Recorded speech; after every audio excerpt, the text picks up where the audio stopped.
Cá estamos nós mais uma vez neste programa de entrevistas para conhecermos um pouco mais aquelas pessoas que fazem esta grande e bela instituição que é o Centro Espírita Nosso Lar, Casas André Luiz.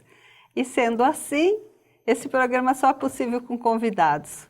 Por isso nós estamos aqui com a nossa companheirinha Vanessa Cavalcante, apresentadora do programa, e vai apresentar para você, ouvinte, telespectador, internauta, o nosso convidado desta oportunidade. É isso mesmo, dona Vandeli, muito bom, prazer estar aqui novamente no Quem Somos Nós, tanto pela Rede Boa Nova de Rádio quanto pela TV Mundo Maior. Todos muito bem-vindos ao nosso programa, que hoje traz ele, que é professor universitário e comentarista do jornal Nova Era. Estamos falando de João Tomás do Amaral. Tudo bom?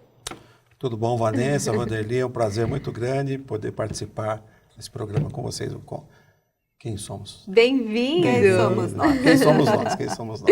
Ah, muito é bom, isso aí, muito né, bom. Vanessa? João, ele tem tantas atividades, mas a gente começou o nosso bate-papo, vamos começar, focando um pouquinho, João, porque uma das suas facetas é a paixão pela música. Quando que começou esse interesse seu pela música? Então, Vanderlei, começou curiosamente, assim, tem duas vertentes. Uma vertente quando eu ia para a escola, né?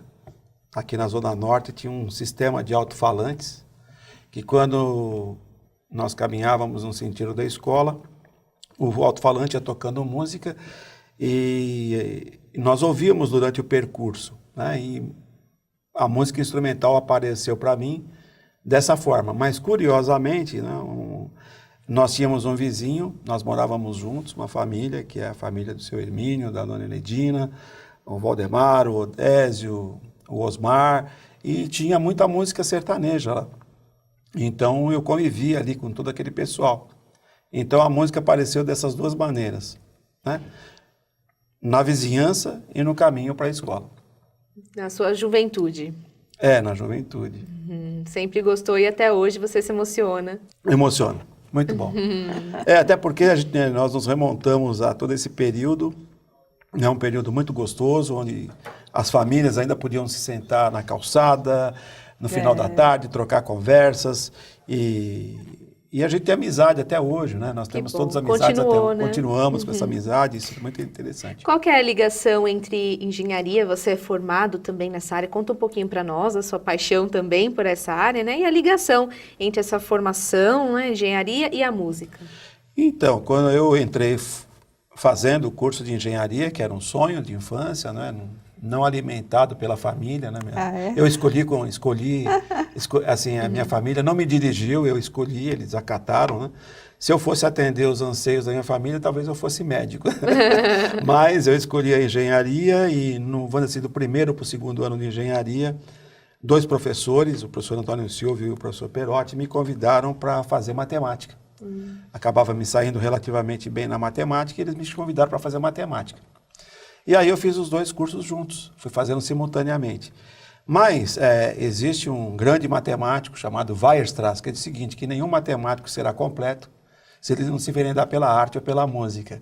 Então, a música, claro, entrou na minha vida antes, da infância, e a escolha da trajetória pela engenharia e pela matemática foi na sequência dos estudos, e eu continuei, permaneci com isso, né? Então, quando eu ia com a minha mãe fazer compras na 25 de março, na Ladeira Porto Geral, porque eles tinham um pequeno comércio, e então eu guardava o troco do pão para comprar alguns discos de música instrumental. E eu ia guardando aquilo e não contava para ninguém.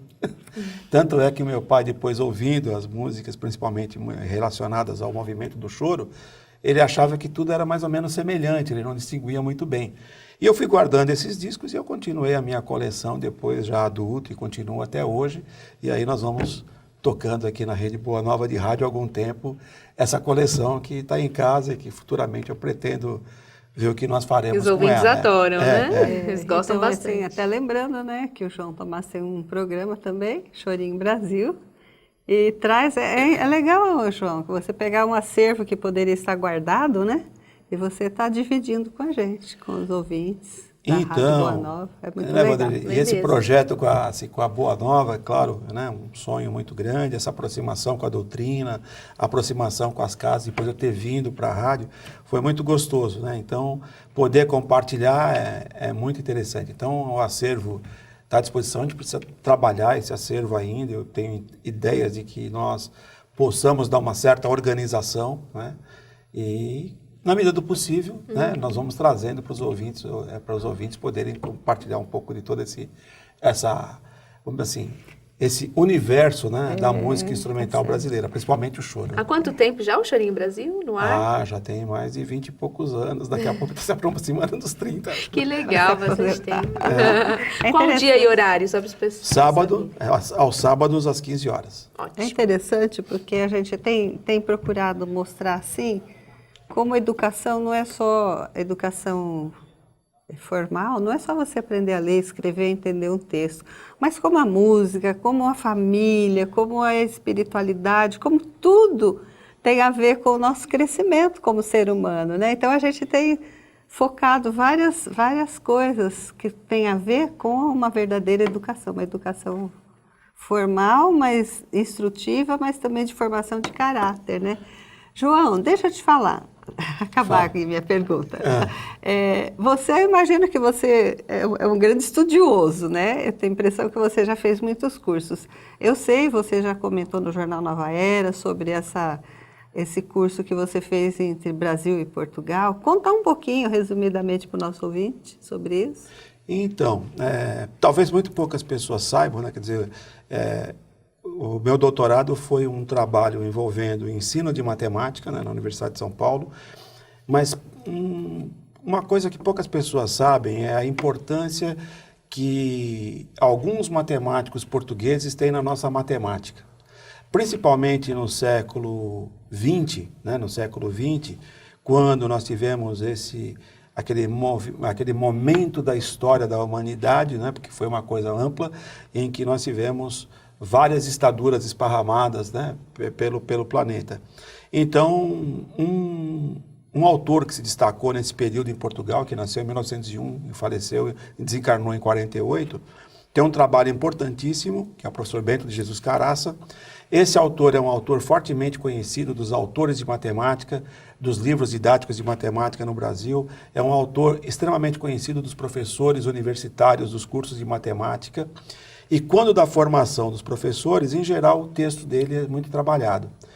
E aí, então, eu acabei pesquisando um acervo dele, foram 22 mil folhas do acervo dele, mas eu foquei exatamente o potencial que o livro, que hoje é um livro único, que é o Conceitos Fundamentais da Matemática, tem para que os professores possam trazer a matemática, não pelo ponto de vista da técnica, né?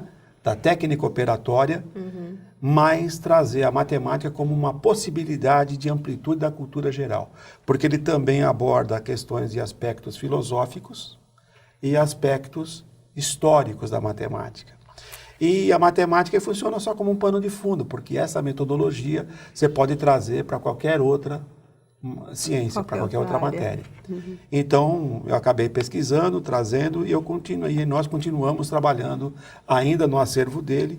E agora, recentemente, em Portugal, foi fundada uma associação que pretende difundir todo esse material produzido pelo professor Caraça. E nós estamos, agora em abril, vai ter uma conferência na Universidade de Coimbra. Preciso organizar a minha participação, mas acho que não vai ser possível, porque eu vou entre dia 16 de março, eu vou, dia 30 eu volto, e a conferência no dia 4 de maio, eu já tenho um outro compromisso aqui, então... Não vai ser possível. Não vai ser possível, mas uma das ideias é trazer uma participação brasileira, que nós fundarmos um núcleo aqui no Brasil. E a ideia da discussão dele é um conceito que é muito importante, chamado de cultura integral do indivíduo, que está muito afeito às questões da doutrina espírita, porque a doutrina também tem esse aspecto de caráter cultural muito forte. Você se divide entre o Brasil e Portugal, né, Jô? Você está sempre indo para lá. E quando você está por lá, você frequenta algum centro espírita? Como é que é o movimento espírita Já, lá? assim, muito forte. Inclusive, um dos autores de matemática, também português, amigo do professor Caraça, O professor Caraça nasce em 1901, ele nasce em 1902, que é o professor Antônio Lobo Vilela. Eu mantenho um contato familiar com o filho, com o doutor Antônio da Costa Lobo Vilela. Ele foi fundador da Federação Espírita Portuguesa e foi diretor e presidente. Então, com o doutor Antônio, eu tenho pego todo o material de matemática que o doutor Lobo Vilela produziu e também vou trazendo coisas de caráter espírita também, porque ele também produziu muita coisa. Então, uma coisa muito curiosa, pesquiso o professor Caraça, localizo o professor Lobo Vilela, amigos de infância, seguiram juntos para Lisboa e seguiram a vida toda juntos. O professor Caraça, a gente não tem ideia qual foi, se ele seguiu alguma corrente religiosa, mas o professor Lobo Vilela seguiu e é fundador da Federação Espírita Portuguesa. Tanto é que o Centro de Leiria é um centro cujo patrono é o Dr. Eduardo Lobo Vilela. Olha, que legal, né? João, a gente sabe que nessa trajetória sua, você atuou muito tempo em escola, né? Fazendo muitas coisas que você pode contar para nós, mais ou menos. Então, você vem acompanhando por um tempo o desenrolar da escola e os tempos que vão mudando, né? E tanta coisa aconteceu, principalmente com a internet, depois do surgimento da internet. Como que você vê assim, a evolução da escola em relação a essa mídia de hoje? João vai responder depois do nosso intervalo. Opa! Quem somos nós? Tá bom. Mais um breve intervalo, a gente volta daqui a pouquinho. Até já.